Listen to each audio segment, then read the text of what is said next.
Buenos días, queridos y queridas.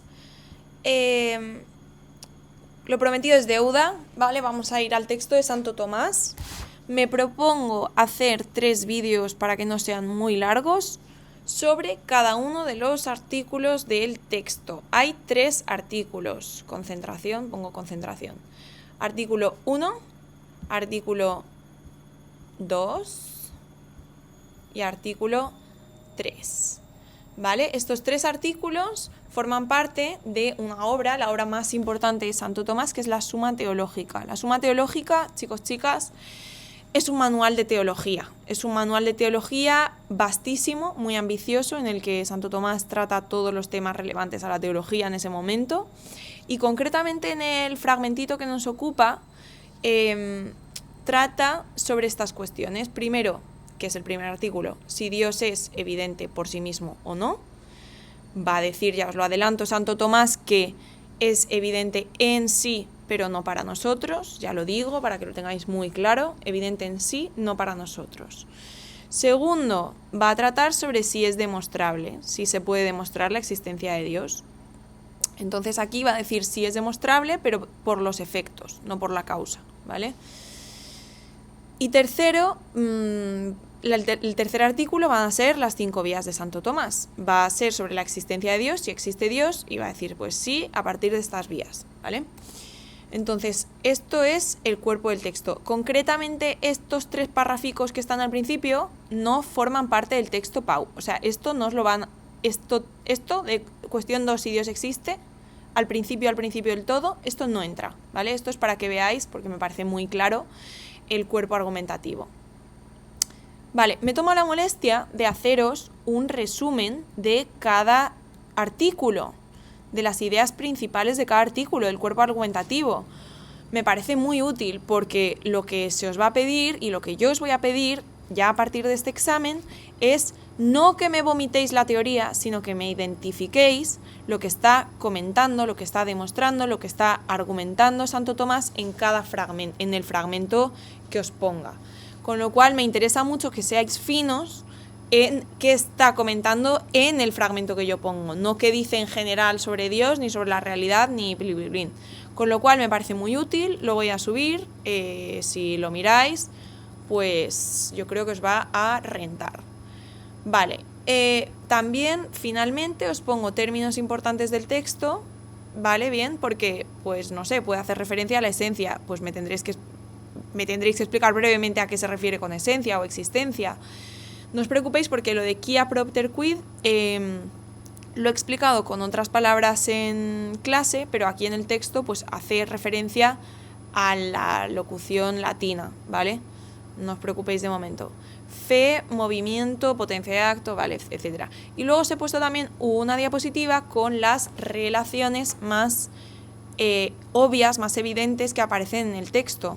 Las alusiones incluso, ¿vale? Directamente que hace Santo Tomás. Vale, pues esto os lo subiré. Entonces me voy a centrar ahora en este vídeo en el artículo 1, terminaré la grabación, haré otro sobre el artículo 2 y así lo podéis ver un poquito fase a fase, ¿vale? Bien, comento el texto, ¿vale? Quizá no vaya frase por frase, pero voy a decir de todo lo que se está hablando, ¿vale? Lo voy a explicar, más que nada porque creo que es contraproducente a veces ir palabra por palabra porque se hace muy farragoso, ¿vale? Bien, todo el texto, ¿vale? Los 3 artículos van a tener 3 secciones. Primero, dificultades, en las que Santo Tomás habla sobre las opiniones dominantes en su época sobre la cuestión, pues por ejemplo sobre si Dios es evidente, pues la opinión generalizada es que sí que es evidente, ¿vale? Sí que es evidente, entonces eso es lo primero que dice.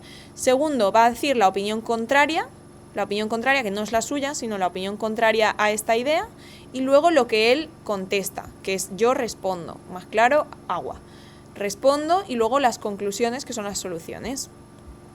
Artículo 2, como veis, es lo mismo. Hay dificultades, respondo contra esto, ¿vale? Esto no lo he subrayado, pero contra esto es la opinión contraria. Respondo lo que él responde, soluciones. Y por último, el tercer artículo, ya veis que es el más larguito, que son las 5 vías, pero es fácil de entender, ¿vale? Vale, pues vamos a ponernos en marcha. Primero, ¿Dios es evidente por sí mismo? Es la pregunta, ¿no? Pues dice, la mayor parte de la gente piensa que sí, ¿no? Las dificultades, como digo, la opinión común en su época. Pues parece que sí, que Dios es evidente por sí mismo. ¿Por qué? Pues primero, hace una alusión a un teólogo, no hace falta que sepáis quién es el Damasceno, un teólogo antiguo. Dice que sí, son evidentes por sí mismas aquellas cosas cuyo conocimiento nos es connatural. Es decir, lo que es connatural es lo que es propio a algo. Por ejemplo, que el ser humano es un ser racional es connatural al ser humano, ¿vale? Dice, por ejemplo, los primeros principios. Los primeros principios, si os acordáis, son los principios que Aristóteles dice que todos los seres humanos tenemos en la razón y que son evidentes. Por ejemplo, que algo es igual a sí mismo, o que algo es contrario, o que algo no es igual a su contrario, ¿vale? Y dice, pues entonces, como dice el Damasceno, el conocimiento de Dios está impreso en todos por naturaleza. Dios es evidente, ¿vale? ¿Por cómo lo va a argumentar? Pues lo que dice es a lo que va a aludir es al argumento ontológico de San Anselmo. ¿De qué va el argumento ontológico de San Anselmo? Pues de que Dios existe porque Dios es perfecto y es más perfecto si existe que si no existe, ¿vale? Dice literalmente aquí. Si con este nombre se entiende lo más inmenso, o sea, lo más grande que se puede comprender, pues más inmenso será si existe, o sea, si se da en la realidad y en el entendimiento que si solo lo puedo pensar, que si solo lo entiendo, ¿no? Lo concibo en la mente. Pues es más perfecto si tiene realidad, además de existencia en mi entendimiento, que si solo lo puedo comprender, ¿vale? Por lo tanto, habrá que concluir que Dios existe y que Dios es evidente, ¿vale? Este es el argumento de San Anselmo. Y el tercer argumento que da para afirmar que Dios existe, y esto igual os parece raro, pero es el tercer argumento que da, dice, es porque existe la verdad, porque en la Biblia dice que Dios es la verdad, ¿vale? Dios es la verdad, lo dice aquí además, dice, yo soy el camino y la verdad y la vida, o sea, Dios se identifica con la verdad y dice, bueno, pues la verdad es evidente por sí misma, porque cuando alguien dice la verdad no existe, pretende que esta frase, la verdad no existe, sea verdad, con lo cual esto ya demuestra que alguna verdad existe. ¿Os acordáis que esto lo he dicho en alguna ocasión? Que es la paradoja del mentiroso. Si yo digo todos mienten, por ejemplo, todos mienten menos yo, que estoy diciendo que todos mienten, pues al menos una verdad que todos mienten existirá, con lo cual la verdad existe, ¿vale? Como digo, esto puede parecer un poco raro, pero es porque Dios se identifica con la verdad, con lo cual si la verdad existe, Dios existe, ¿vale? Chicos, chicas. Bueno, pues dice, contra esto, o sea, la opinión contraria a esta es que aquí está, que hay mucha gente que piensa que Dios no existe. O sea, Dios no existe, no es evidente para todo el mundo, en tanto que hay personas que creen que Dios no existe. Por lo tanto, Dios no existe, Dios existe, no es evidente por sí mismo. Esta es la tesis contraria, ¿vale? ¿Qué es lo que responde Santo Tomás? Pues dice, pues voy a explicar, chicos, chicas, lo que ya sabemos, que es distinto, hay distintos tipos de evidencia. Voy al PowerPoint. Hay dos tipos de evidencia. En sí, pero no para nosotros, y en sí y para nosotros. Lo subrayo. Y esto es lo que va a comentar en este fragmento. En sí, pero no para nosotros, y en sí y para nosotros. Ejemplo de evidencia que es en sí y pero no para nosotros. Dios existe, por ejemplo. ¿Por qué? Pues porque podemos no conocer el sujeto y podemos no conocer el predicado, ¿vale? Por ejemplo, si yo digo que un soltero es un no casado,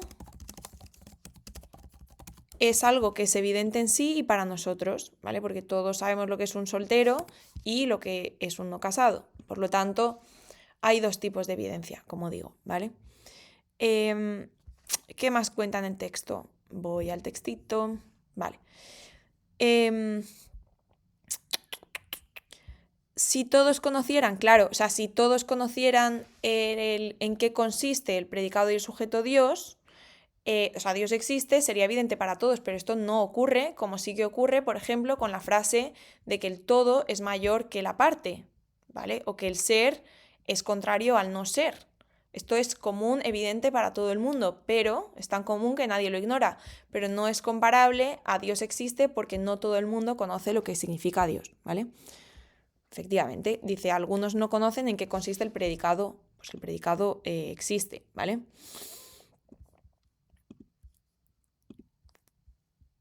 Vale, por consiguiente, la proposición Dios existe es evidente por sí misma, porque Dios y ser son lo mismo, ¿vale? Sujeto y predicado son lo mismo, Dios es su mismo ser, pero no conocemos no conocemos la esencia de Dios, no conocemos en qué consiste la esencia de Dios, o por lo menos no todo el mundo la conoce. Más que nada porque nosotros somos imperfectos, Dios es perfecto, hay un desfase enorme entre nosotros y Dios, con lo cual decir que nosotros conocemos, que todo el mundo conoce a Dios es una mentira, ¿no? Para nosotros no es evidente, sino que, ¿qué ocurre? Pues que necesitamos demostrarlo a través de lo que sí que es evidente por sí mismo para nosotros, que es que sus efectos, ¿vale? Lo que sí que es evidente para todos son los efectos de Dios, por ejemplo, la naturaleza, ¿no? Que es lo que vemos en las 5 vías. Nosotros captamos el movimiento, captamos captamos pues eso, las causas, lo que vemos en la naturaleza, la creación. Estos son los efectos, esto sí que lo captamos. Pero a Dios nos es imposible captarlo porque Dios es perfecto, Dios es infinito y Dios se nos escapa, precisamente por eso. Bueno, entonces, soluciones. ¿Qué conclusión da? Volvemos a mis soluciones aquí, ¿vale? Soluciones. Hay un conocimiento connatural, pero confuso de la existencia de Dios como bien supremo al que se tiende. ¿Qué demonios estoy diciendo aquí? Pues que nosotros intuimos la existencia de Dios, porque si os acordáis en la Ética, dice Santo Tomás, todo el mundo quiere ser feliz y todo el mundo tiende a buscar a Dios. O sea, hay una tendencia de todo el mundo a buscar la felicidad en Dios, pero lo conocemos de forma confusa, no lo conocemos de forma evidente, de forma clara, ¿vale? En esta parte en la que dice que todo el mundo conoce de una forma confusa a Dios, porque Dios es la felicidad del hombre, hay una alusión clarísima a Aristóteles, ¿vale? Primero porque dice que todo el mundo busca ser feliz, solo que para Santo Tomás esa felicidad se va a identificar con la búsqueda de Dios, ¿vale? Por naturaleza el ser humano quiere ser feliz, claramente Aristóteles, claramente una alusión a Aristóteles, no lo puedo decir más claro, ¿vale? Por naturaleza, papapim. Pero a esto no se le puede llamar exactamente conocer que Dios existe. Efectivamente, una cosa es que busquemos la felicidad buscando a Dios y otra cosa es que conozcamos la esencia de Dios. Es distinto. Y dice, por ejemplo, saber que alguien viene no es saber que Pedro viene, aunque sea Pedro el que viene. Si yo sé que va a venir alguien, pero no sé quién va a venir, efectivamente, conozco, no sé que Pedro va a venir, ¿vale? No lo conozco claramente. Vale, y aquí también claramente una alusión a Aristóteles. Dice, de hecho, muchos piensan que el bien perfecto del hombre consiste en la riqueza, otros el placer, otros cualquier otra cosa. Esto es claramente la ética Nicómaco. Alusión, lo puedo poner aquí, alusión a Aristóteles, a la ética de Aristóteles, ¿vale? Y dice, es probable que quien oiga la palabra Dios no entienda que con ella se expresa lo más inmenso que se pueda pensar. Pues hay personas que son ateas y que no conciben que Dios exista, con lo cual, aun suponiendo que alguien entienda lo que significa el concepto de perfección, el hecho de que yo tenga un concepto de perfección en el entendimiento no implica que exista en la realidad. No implica que exista en la realidad. Que yo conciba, que yo sepa que Dios es perfecto, no me lleva a afirmar que Dios exista fuera de mi mente. ¿Vale? Esto es importante también. Vale, y luego la verdad existe si es evidente por sí mismo, la tercera opinión que hemos visto, ¿vale? Lo de que la verdad existe porque cuando yo digo que la verdad no existe, estoy diciendo también una verdad. La verdad existe, es evidente por sí mismo, pero que exista la verdad absoluta, es decir, Dios como verdad, esto no es evidente para nosotros, ¿vale? En resumen, el primer artículo que ya lo hemos visto. Voy al resumencito. ¿Qué hemos visto? Pues primero, las principales opiniones sobre si Dios es evidente, argumentos, pues se dice que todo conocimiento, todo rasgo esencial de algo es evidente, lo que se comprende al conocer sus términos es evidente y que es evidente que exista la verdad, ¿vale? Esto es lo que piensa la mayor parte de la gente. La tesis contraria es que la existencia de Dios no es evidente porque se puede pensar que Dios no exista, ¿vale? Y la respuesta de Santo Tomás, que es lo, digamos, yo creo más importante de este artículo, es que Dios existe en sí, pero no para nosotros, porque hay dos tipos de evidencia, en sí, pero no para nosotros, y en sí y para nosotros. Ejemplo de en sí y para nosotros, un soltero es un no casado. Ejemplo de en sí, pero no para nosotros, Dios existe, ¿vale? O el ejemplo que yo os puse de que el fenómeno es el noúmeno transformado por las intuiciones puras y las categorías. Pues claro, si no conocéis el sujeto y el predicado, puede ser evidente en sí, pero desde luego no lo es para todo el mundo, no lo es para nosotros, ¿vale? Conclusión, la existencia de Dios es evidente en sí, pero no para nosotros, por lo cual tiene que ser demostrada. ¿Qué ocurre? Dice, pues que hay un conocimiento, sí, o sea, hay un conocimiento intuitivo, todo el mundo tiene un conocimiento confuso de la existencia de Dios, porque dice Santo Tomás, todo el mundo tiende a la felicidad y la felicidad es Dios, ¿vale? Esto es lo que hay que entender. Con lo cual todo el mundo tiende a Dios, pero no sabe exactamente en qué consiste Dios. Y luego, por otra parte, de que yo sepa, de que yo conozca el concepto de Dios, tampoco se sigue, no se puede concluir que Dios exista fuera de mi mente, simplemente que yo conozco el concepto de Dios. Y luego tercero, es evidente que existe la verdad, pero no que esa verdad absoluta sea evidente para nosotros. Vale, pues cierro con la explicación del artículo 1.